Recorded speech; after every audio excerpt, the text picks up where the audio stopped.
بسم اللہ الرحمن الرحیم۔ محترم ناظرین السلام علیکم۔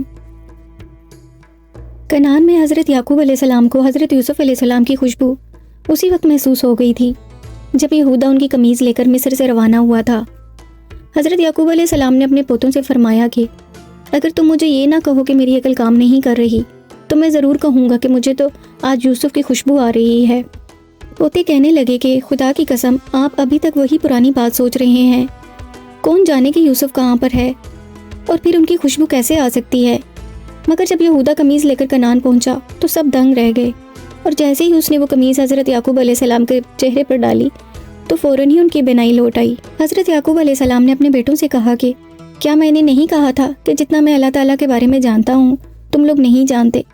پھر یعقوب علیہ السلام نے تہجد کے وقت اپنے سب بیٹوں کے لیے دعائیں مغفرت فرمائی جو اللہ تعالیٰ نے قبول فرمائی۔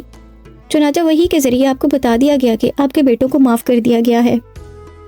پھر مصر جانے کی تیاریاں شروع ہو گئیں۔ حضرت یوسف علیہ السلام نے اپنے والد اور خاندان کے تمام افراد کو لانے کے لیے بھائیوں کے ساتھ 200 سواریاں بھی بھیجی تھیں۔ اس وقت حضرت یعقوب علیہ السلام کا خاندان 72 افراد پر مشتمل تھا جو مصر کے لیے روانہ ہوئے۔ اللہ تعالیٰ نے آپ کی نسل میں برکت عطا فرمائی، اور وہ لوگ یعنی بنی اسرائیل صرف 400 سال بعد جب حضرت موسیٰ علیہ السلام کے ساتھ مصر سے نکلے تو 6 لاکھ سے زائد تھے۔ جب حضرت یعقوب علیہ السلام اپنے خاندان کے ہمراہ مصر کے قریب پہنچے تو 4000 کے لشکر اور مصر کے سرکردہ اراکین کے ساتھ حضرت یوسف علیہ السلام نہایت پروفکار طریقے سے آپ کو خوش آمدید کہنے کے لیے موجود تھے۔ مصر کے لوگ بھی قطار در قطار پرچم لہراتے ہوئے جلوس کے ساتھ تھے۔ حضرت یعقوب علیہ السلام نے اپنے بیٹے یہودا سے دریافت کیا کہ کیا یہ لشکر فرعون کا ہے؟ مصر کے ہر بادشاہ کا اس دور میں یہی لقب ہوا کرتا تھا۔ تو یہودا بولا کہ جی نہیں، یہ آپ کے بیٹے حضرت یوسف علیہ السلام ہیں جو اپنے لشکر اور معزز لوگوں کے ساتھ آپ کے استقبال کے لیے آئے ہوئے ہیں۔ اسی وقت حضرت جبرائیل علیہ السلام بھی تشریف لائے اور حضرت یعقوب علیہ السلام کو حیرت زدہ دیکھ کر فرمایا کہ اے اللہ کے نبی، ذرا اوپر آسمان کی طرف نگاہیں کیجیے، دیکھیے آپ کی خوشیوں میں شریک ہونے کے لیے بے شمار فرشتے بھی حاضر ہیں جو ایک عرصے سے آپ کے غم میں روتے رہے ہیں۔ نکاروں، شادیانوں، گھوڑوں کی ہنہناہٹ اور فرشتوں کی تسبیح کی ملی جلی آوازوں نے دلوں کو گرما دینے والا ماحول بنا دیا تھا۔ جب دونوں باپ اور بیٹا قریب ہوئے تو حضرت یوسف علیہ السلام سلام عرض کرنے کے لیے آگے بڑھے تو حضرت جبرائیل علیہ السلام نے کہا کہ آپ ذرا ٹھہر جائیے۔ اتنے میں حضرت یعقوب علیہ السلام نے پہل کرتے ہوئے یہ الفاظ کہے، یہ تمام غموں کو دور کر دینے والے آپ پر سلام ہو۔ پھر باپ اور بیٹا گہرے اتفاق سے ملے اور مسرت کے عالم میں جی بھر کر روئے۔ محل میں پہنچ کر حضرت یوسف علیہ السلام نے اپنے والد حضرت یعقوب علیہ السلام اور اپنی والدہ کو تخت شاہی پر بٹھا دیا اور آپ کے ارد گرد 11 بھائی بیٹھ گئے۔ پھر ان سب نے حضرت یوسف علیہ السلام کے سامنے سجدہ تعظیمی کیا۔ سجدہ تعظیمی کی پہلے اجازت تھی، مگر شریعت محمدیہ میں اللہ تعالیٰ نے اسے ہمیشہ کے لیے موقوف کر دیا۔